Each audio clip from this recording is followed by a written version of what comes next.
The demographic transition model, DTM, is a theory that describes the transition of a country's population from high birth and death rates to low birth and death rates over time.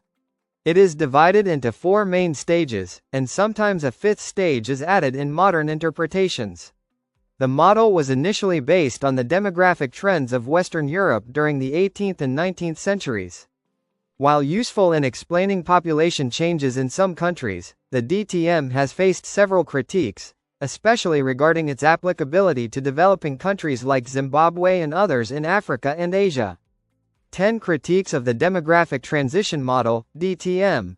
1. Eurocentric bias. The DTM is largely based on the historical experiences of European countries and assumes that all countries will follow a similar path. However, it does not account for unique socio-economic, cultural, and historical factors present in African, Asian, and Latin American countries. 2. Assumes linear progression. The model suggests that population change occurs in a predictable, linear sequence from one stage to the next. In reality, some countries have skipped stages, regressed, or stagnated, depending on political instability, economic crises, or epidemics. 3. Overlooks the impact of HIV, AIDS and modern pandemics. Diseases like HIV, AIDS, Ebola, and COVID-19 have had a significant impact on population growth rates in African countries, effects which the original DTM framework does not account for. 4. Ignores the role of migration.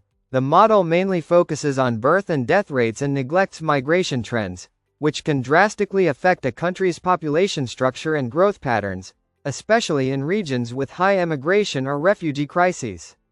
5. Assumes industrialization as a precondition for transition.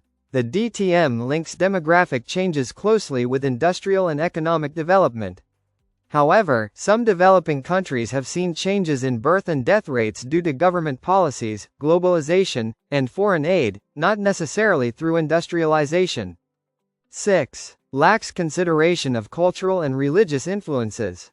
Cultural beliefs, religious practices, and traditional values influence fertility and mortality rates. The DTM does not sufficiently account for how such factors can delay or alter the demographic transition process. 7. Inapplicability to rapidly urbanizing developing countries. Many modern developing countries are experiencing rapid urbanization without corresponding economic development. This results in demographic trends that do not neatly fit the DTM stages. 8. Ignores the influence of modern contraceptive technology and healthcare innovations.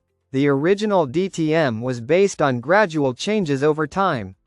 It does not consider how modern medicine, contraceptive methods, and global health programs can quickly lower death and birth rates, altering demographic patterns. 9. Does not address gender dynamics in education. The model overlooks the impact of female education, empowerment, and employment on fertility rates and population growth. In many cases, improvements in women's rights have led to lower birth rates independently of industrial development. 10. Oversimplifies complex population dynamics. The DTM reduces complex population changes into a simple 4 or 5 stage model, failing to account for multiple interacting factors such as wars, political instability, climate change, food security, and healthcare crises, which all influence population growth differently.